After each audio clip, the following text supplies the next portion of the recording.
비디오 스튜. 한국 취업자 수 2032년부터 마이너스로 전환된다.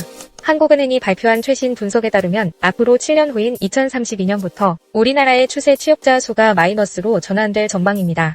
이는 경기 상황과 관계없이 인구구조 변화만으로도 실제 취업자 수가 줄어들 수 있음을 시사합니다. 특히 고령화와 인구 감소가 주요 원인으로 지목되고 있으며 이로 인해 일자리 자체가 점점 줄어드는 현상이 가속화될 것으로 보입니다. 따라서 우리 경제가 새로운 도전에 직면했다는 신호로 해석할 수 있습니다. 이러한 취업자 수 둔화가 미치는 부정적 영향을 최소화하기 위해서는 경제 구조의 대대적인 개혁과 생산성 향상이 반드시 필요하다고 전문가들은 조언합니다. 동시에 경제활동 참가율의 제고도 중요한 과제로 부각되고 있습니다. 추세 취업자 수란 무엇인가? 추세 취업자 수란 실업률이 자연실업률 수준을 유지하기 위해 필요한 고용 규모를 의미합니다.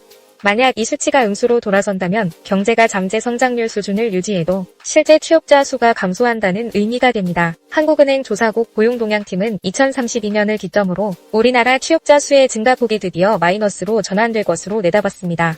더 나아가 2050년이 되면 전체 취업자 수가 2024년 대비 약 90% 수준까지 줄어들 것으로 예측했습니다. 이처럼 취업자 수 감소는 단순한 일자리 문제를 넘어 국가 경제 전반에 심각한 영향을 미칠 수 있는 중대한 변화로 받아들여지고 있습니다. 그렇기 때문에 지금부터 적극적인 대응책이 필요하다는 목소리가 높아지고 있습니다. 왜 취업자 수가 줄어들까?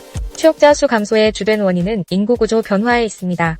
우선 15세 이상 인구가 2033년부터 감소세로 전환될 것으로 전망됩니다. 그동안 꾸준히 상승해왔던 경제활동 참가율도 2030년경부터는 하락세로 돌아설 것으로 예상되고 있습니다.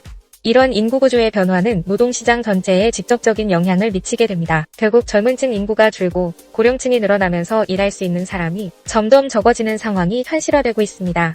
이로 인해 경제성장의 동력이 약화될 위험이 커지고 있습니다. 생산성과 경제활동 참가율 제고, 회복은 한국은행은 추세 취업자 수 둔화의 부정적 영향을 완화하려면 경제 전반의 구조 개혁이 시급하다고 강조했습니다. 이를 통해 생산성과 경제활동 참가율을 함께 높여야 한다는 것입니다. 특히 은퇴 연령층의 인적 자본을 최대한 활용하기 위해 계속 고용 방안을 빠르게 마련해야 한다는 점이 지적됐습니다. 고령층의 경험과 역량을 경제에 적극적으로 활용할 필요가 있습니다. 이와 더불어 청년층의 노동시장 진입을 촉진하는 정책도 중요한 과제로 떠올랐습니다.